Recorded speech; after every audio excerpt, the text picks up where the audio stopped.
بسم اللہ الرحمن الرحیم۔ Dubai international public school and college Mansehra کے 9 کلاس کے مطالعہ پاکستان کے اسٹوڈنٹس کو خوش آمدید۔ میں ہوں آپ کی ٹیچر رقیہ۔ بچے ہم اپنے سیکنڈ چیپٹر قیام پاکستان کے مختلف عنوانات پر بات کر چکے ہیں۔ جو ہمارا گزشتہ ٹاپک تھا وہ گاندھی جناح مذاکرات 1944 تھا، ٹھیک ہے۔ گاندھی جناح مذاکرات کے حوالے سے میں نے آپ کو بتایا تھا کہ یہ مذاکرات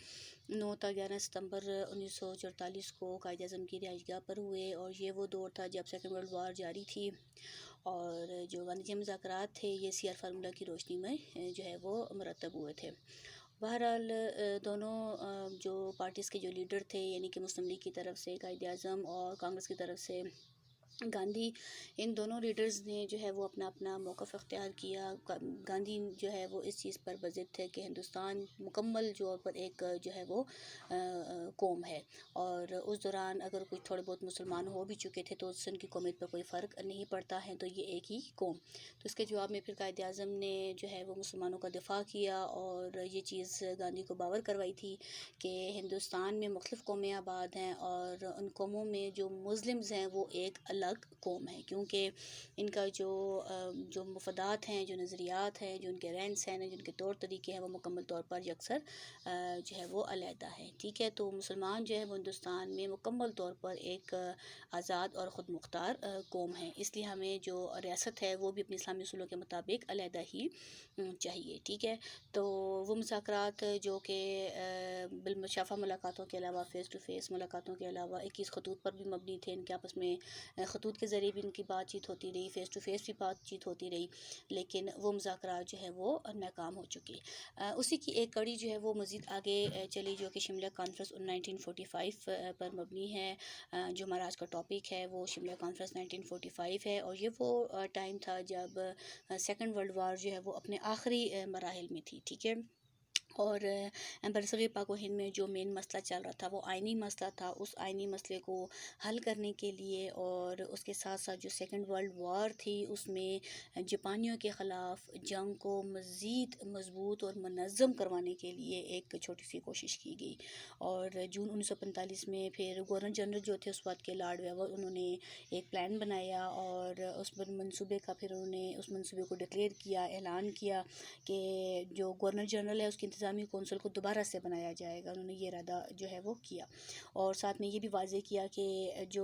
یہ جو کونسل بنائی جا رہی ہے تو یہ جو پاورفل قسم کی جو پارٹیز ہیں یہ کونسل ان کی نمائندگی کرے گی، اور اس میں ہندوؤں کو بھی نمائندگی دی جائے گی اور ساتھ ساتھ مسلمانوں کو بھی برابر نمائندگی دی جائے گی۔ اور اس کونسل میں جو گورنر جنرل ہوں گے یا کمانڈر ان چیف ہوں گے، اس کے علاوہ جو وزیر داخلہ ہیں اور جو امور خارجہ ہیں یا جو مالیات کے جو سسٹم ہیں، اس کے علاوہ جو دیگر تمام امور جو ایک ملک کو چلانے کے لیے ضروری ہوتے ہیں، ان میں جو ہے وہ تمام امور جو ہیں وہ ہندوستانیوں کے حوالے کر دیے جائیں گے۔ اور پھر اس منصوبے پر مذاکرات کرنے کے لیے وائسرائے نے ہندوستان کے بڑے بڑے لیڈروں کو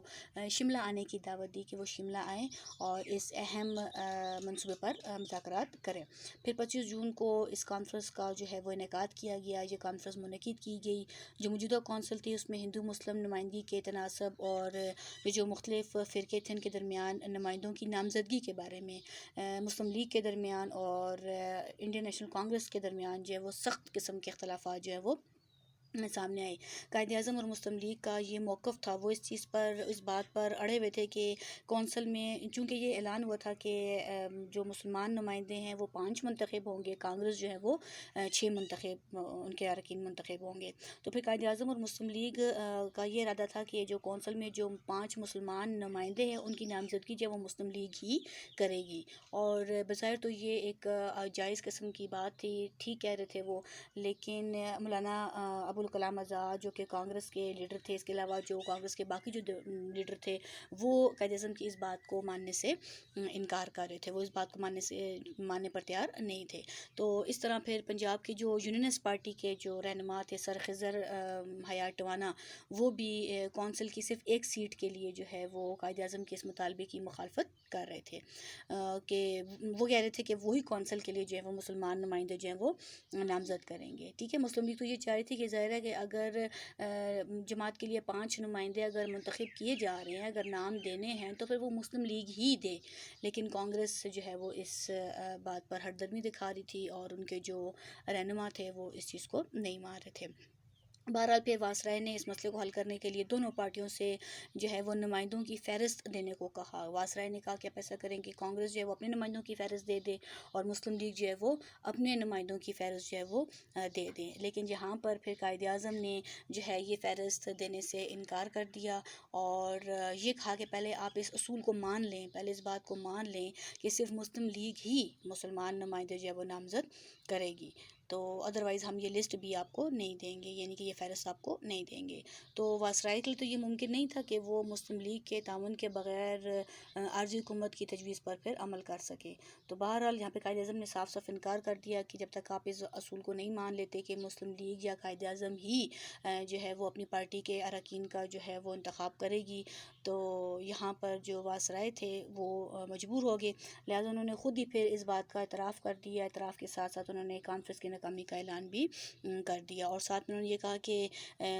کہ وہ ہندوستان کی جو مختلف پارٹیوں میں جو پاورفل پارٹی تھی، جیسے مسلم لیگ ہوگی، کانگریس جو کہ بہت ہی پرانی پارٹی تھی وہ بھی پاورفل پارٹی تھی، تو انہوں نے پھر یہ خود ہی ناکامی کا اعلان کیا اور کہا کہ وہ ہندوستان کی جو مختلف پارٹیاں ہیں ان میں معاہدہ کروانے میں جو ہے وہ ناکام جو ہے وہ ہو گئے ہیں۔ تاہم یہ فیصلہ کیا گیا کہ پارٹیوں کی جو نمائندہ حیثیت ہے اس کو جانچنے کے لیے اور اس کو برقرار رکھنے کے لیے ایسا کریں کہ انتخابات کرائے جائیں گے، ٹھیک ہے۔ تو یہ تو آپ کا ٹاپک تھا شملہ کانفرنس 1945 ایگزامس کے لحاظ سے، ہوم ایگزامس کے لحاظ سے یہ بہت امپورٹنٹ ٹاپک ہے۔ اس ٹاپک کو آپ ہوم ورک کے لیے اس کی دہرائی کریں، اس کو یاد کریں اور اس کے حوالے سے جو امپورٹنٹ جو MCQs ہیں وہ اپنے اسائنمنٹ کے طور پر آپ لوگ لکھیں۔ شکریہ۔